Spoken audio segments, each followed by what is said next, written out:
Bismillahirrahmanirrahim. Assalamualaikum warahmatullahi wabarakatuh. Alhamdulillahi rabbil alamin. Wa bihi nasta'inu ala umuri dunya waddin. Wassalatu wassalamu ala sayyidina Muhammadin wa ala alihi wa sahbihi ajma'in, amma ba'du. Bapak-bapak dan ibu-ibu jemaah salat zuhur rahimakumullah. Mari terus kita tingkatkan kualitas dan kuantitas setiap ibadah apapun yang kita lakukan. Karena kitalah yang tahu tentang ibadah-ibadah yang kita lakukan itu seperti apa kualitas dan kuantitasnya. Berselawat kepada Nabi kita, Nabi Muhammad Rasulullah Sallallahu Alaihi Wasallam, dengan membacakan doa-doa khusus untuk beliau yang disebut dengan selawat. Ketika kita membaca firman Allah, ya ayyuhalladzina amanu sallu alaihi. Ketika kita fahami makna yang tersirat di dalam ayat innallaha wa malaikatahu yusalluna 'alan nabi, rasanya kita banyak sekali utang dari bacaan-bacaan selawat yang barangkali kita hanya pada waktu-waktu tertentu dan momen-momen tertentu saja membacakan selawat untuk baginda Rasulullah. Allah saja Khaliq yusalluna 'alan nabi, juga malaikat yusalluna 'alan nabi. Makanya kita diperintahkan untuk sallu alaihi.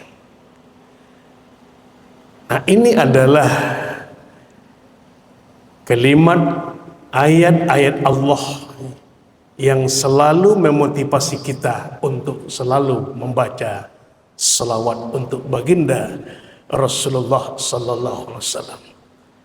Dalam ayat itu belum ada selawat, tetapi adalah pernyataan bahwa itu adalah perintah untuk berselawat, dan juga mengatakan Allah dan Rasulnya, Allah dan malaikatnya berselawat kepada baginda Rasul. Di samping itu, Bapak Saudara kaum muslimin jemaah zuhur rahimakumullah, mari kita terus belajar tentang syariat Nabi kita, Nabi Muhammad Sallallahu Alaihi Wasallam. Kita fahami sampai tuntas ketika ada hadis-hadis Rasulullah yang kita baca. Tidak hanya sekedar membaca teks lalu membaca terjemahannya, bukan menterjemahkannya tapi membaca terjemahannya. Itu artinya yang dibaca adalah terjemahan yang diterjemahkan oleh orang lain. Nah, kalau kita yang menterjemahkan itu artinya kita fahami al-mufradat. Bahkan kita fahami ulumul hadis yang berkaitan, yang berhubungan dengan hadis-hadis tersebut. Karena semuanya itu mempunyai asbab yang kita sebut dalam istilah ilmu hadis dengan asbabul wurud. Makanya Bapak Ibu Saudara kaum muslimin, membaca dan memahami hadis Rasulullah perlu juga ilmu-ilmu khusus untuk itu. Pada zuhur kita kali ini kita fahami makna firman Allah dalam surah Fatir pada ayat yang ke-45.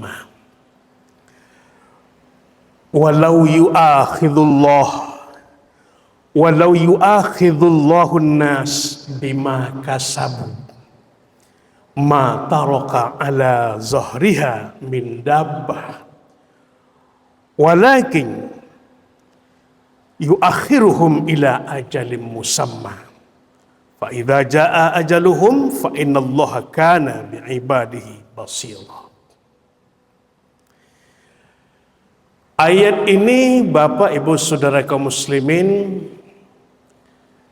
mengingatkan kepada kita yang menyadari bahwa sanksi Allah setiap ada pelanggaran itu adalah pasti. Namun ayat ini juga membuat orang-orang yang terbiasa melakukan maksiat tidak percaya dengan sanksi itu. Artinya apa? Sudah berulang-ulang dia melakukan maksiat. Sudah bertahun-tahun, bahkan dari muda sampai sekarang. Mereka menyadari tidak ada sanksi dari Allah. Tidak ada teguran. Makanya mereka seolah-olah itu tidak ada. Nah, sementara kita yang meyakini, kata Allah, seandainya Allah memberikan memberikan sanksi kepada orang-orang yang melanggar itu secara cash, berbeda dengan umat-umat sebelum Nabi Muhammad, maka nyaris tidak tersisa manusia ini di permukaan bumi.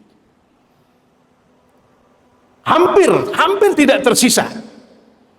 Begitu banyaknya umat manusia melakukan pelanggaran-pelanggaran tentang hudud Allah. Tetapi Allah walaki yuakhiruhum ila ajalim musamma. Allah tangguhkan pemberian sanksi itu pada hari yang ditetapkan oleh Allah, yaitunya hari kiamat nanti. Nah, untuk itu Bapak, Ibu, Saudara kaum muslimin,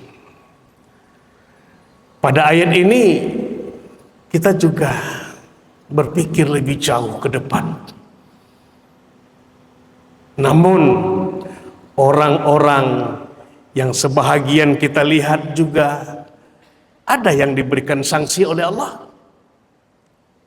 Kita yakin dan percaya bahwa sekecil dan sebesar apapun perbuatan kebaikan dan perbuatan keburukan itu pasti, ya roh.